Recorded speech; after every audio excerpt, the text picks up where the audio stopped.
एक गांव में एक साधु रहने के लिए आया। साधु ने कठोर तपस्या करके कई सिद्धियां हासिल कर ली थीं। इसलिए साधु जल्दी ही इस गांव में और आजू बाजू के गांव में प्रसिद्ध हो गया। इस गांव के पड़ोसी गांव में एक व्यापारी रहा करता था। व्यापारी बहुत धनवान था, इसलिए उसके पास किसी भौतिक वस्तु की कोई कमी नहीं थी। लेकिन जैसा होता है, हर आदमी कुछ ना कुछ कमी महसूस अवश्य करता है। इस व्यापारी को भी मन में शांति नहीं थी। मन में शांति पाने के लिए व्यापारी कई तरह के नुस्खे आजमा चुका था, लेकिन किसी में भी उसे सफलता नहीं मिली थी। गांव के लोगों से साधु के बारे में काफ़ी प्रशंसा सुनने के बाद व्यापारी ने निर्णय किया कि वह इस साधु से जाकर मिलेगा और उनसे अपनी समस्या का समाधान मांगेगा। हो सकता है अपनी सिद्धियों के बल पर वह उसे मन में शांति लाने में मदद करे। अगले दिन व्यापारी साधु जहाँ रहता था उस कुटिया के पास जा पहुँचा। व्यापारी ने अपने मन की सारी बात साधु को अच्छे से बताई। साधु ने उसकी बात सुनने के बाद व्यापारी से कहा, तुम्हें कुछ दिनों तक जैसा मैं कहूँ वैसा करना पड़ेगा और मेरे पास यहीं रहना पड़ेगा। व्यापारी किसी भी तरह मन की शांति पाना चाहता था, इसलिए वह तैयार हो गया। अगले दिन साधु ने व्यापारी से कहा, आज के दिन तुम बाहर बैठोगे। साधु ने व्यापारी को एक जगह बता दी जहाँ पर उसे बैठना था। सूरज चढ़ते ही तेज धूप सेठ पर पड़ने लगी। सेठ यह देखकर हैरान था कि साधु खुद तो कुटिया के अंदर छाया में बैठा है और उसे धूप में बिठाकर रखा है। व्यापारी को बहुत गुस्सा आया, लेकिन किसी तरह वह अपने गुस्से को पी गया। अगले दिन साधु ने व्यापारी को फिर से उसी जगह बिठाया और इस दिन उसे खाना नहीं मिलेगा, यह भी बोला। व्यापारी को समझ में नहीं आ रहा था कि साधु उसके साथ ऐसा व्यवहार क्यों कर रहा है।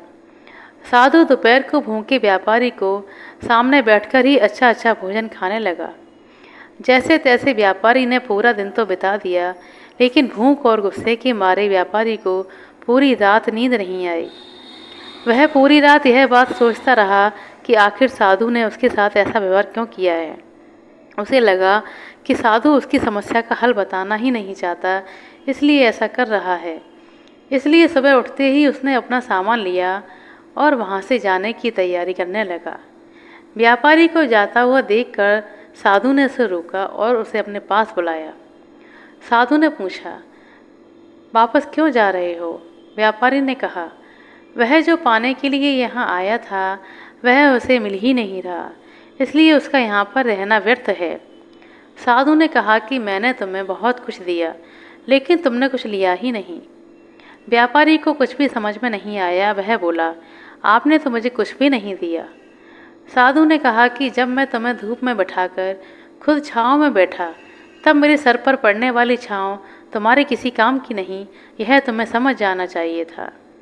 तुम नहीं समझे, तब मैंने तुम्हें भूखा रखा और तुम्हारे सामने बैठकर अच्छा अच्छा भोजन खाया।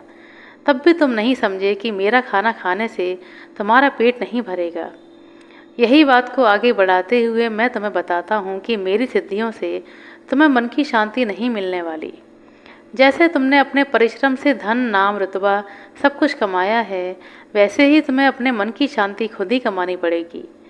व्यापारी साधु की बात को समझ गया और उसने साधु से कहा कि मैं यहाँ किसी ताबीज़ या किसी वस्तु को पाने की आशा से आया था, लेकिन आपने तो मुझे उससे भी ज़्यादा कीमती चीज़ दे दी।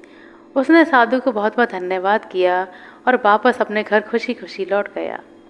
दोस्तों, हमारे जीवन की परेशानियाँ केवल हम ही हल कर सकते हैं। हाँ, किसी और से हम उन्हें हल करने का रास्ता ज़रूर जान सकते हैं, लेकिन कोई भी व्यक्ति उन्हें महसूस नहीं कर सकता, हमारे लिए कभी उनका हल नहीं निकाल सकता। हल हमें स्वयं ही निकालना पड़ेगा। आशा करते हैं दोस्तों आपको हमारे द्वारा सुनाई गई छोटी सी कहानी अच्छी लगी होगी। कहानी पसंद आई हो तो कृपया लाइक कर दें, शेयर कर दें। चैनल पर नए हैं तो सब्सक्राइब कर लें। अपना कीमती समय देने के लिए बहुत बहुत धन्यवाद। मिलते हैं अगले वीडियो में, तब तक के लिए नमस्कार।